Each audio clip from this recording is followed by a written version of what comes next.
Okono kwa by'obuhangwa bajagwize ekiro kya Earth Day omu district ya Kamwenge kandi bashabira abantu okureba ngo barinde by'obuhangwa babitwara nk'ekintu kikuru.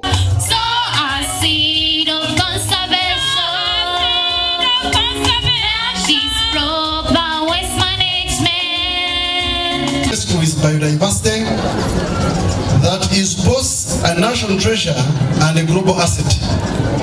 Yet these ecosystems face mounting pressures like deforestation, climate change, and unsustainable land use and human-wildlife conflict. Protecting them requires not only government action, but also the commitment of communities, schools, individuals. Ebe n'ebindi bigambirwa hakujaguza ekiro eki n'ekigendererwa cyo kwinegeza ehuriro yo kurinda eby'obuhangwa.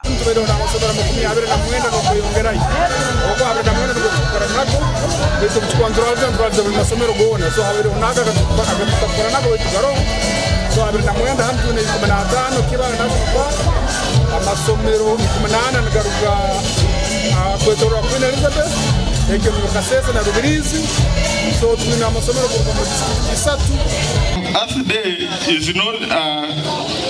is more than just a symbolic celebration. Ninga tichiro cyo kufa kujaguza mutwije tushemerewe tujaguze kusha ninga ki cyongane kiro cyo kutwijuza obujunanizi bwa bwitu ng'abantu obutwine hakurinde byo buhangwa. Obutumwa bw'omugenyi mukuru buhirweyo Kapiteni John Tugume kandi omukoro ogwo gwetabirwemu ebitongore bitari bimwe na bimwe bya gavumenti. Each of us has a lot to play, whether it is planting a tree, reducing waste, and supporting ecotourism. Small actions add up to big change. Mukweza kubyegesa abana bitu babikora na Nituka district we earn when the assessors come to our district.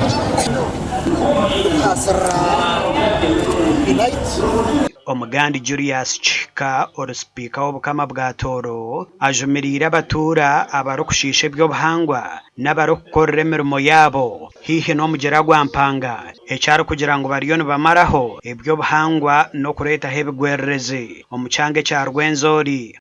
Eby'obuhangwa ebyo twikaizeeho eby'obuhangwa tukabisangaho eby'obuhangwa nosanga n'abantu abamu abaira bakoraga kanga baija rundi gwanga muje nibatera engoma buli kya mukaga nibagenda kuhiga empunu nibasemeza engudo nibatinda n'ebisaru abwaki babikoraga bakandi babikora nibamanya ngu ekisaru tabarukusobora kwerekereza rundi kukita.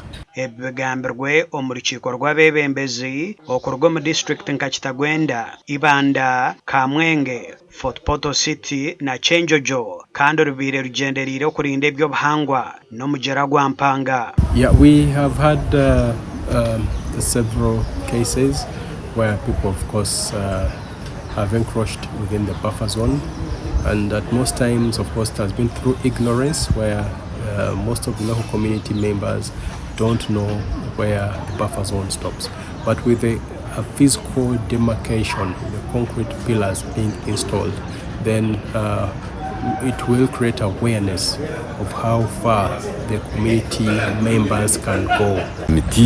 Government nigituhereza abajyo mu nshoza abajyo mu gicweke bitkorana genda mu miti ntuzagije bahereza mu gibyage tugebe catchment area twagitebekanisa yabaho bo kiragiro cyanema na government batugira ngo umuntu osemeba kuba no koremeramo eri meters 10 kuruga hamugera honyine mwenu kugira ngo meters 10 tuzugurekere kugume no gukora byago kugwizura amayizi gataza kutere emisiri y'abantu. Government ya Uganda n'ekitongore kya Conrad Hilton Foundation nibo barige nyuma y'ebyona okureba ngo eby'obuhangwa byarindwa aha mugyera gwa Mpanga.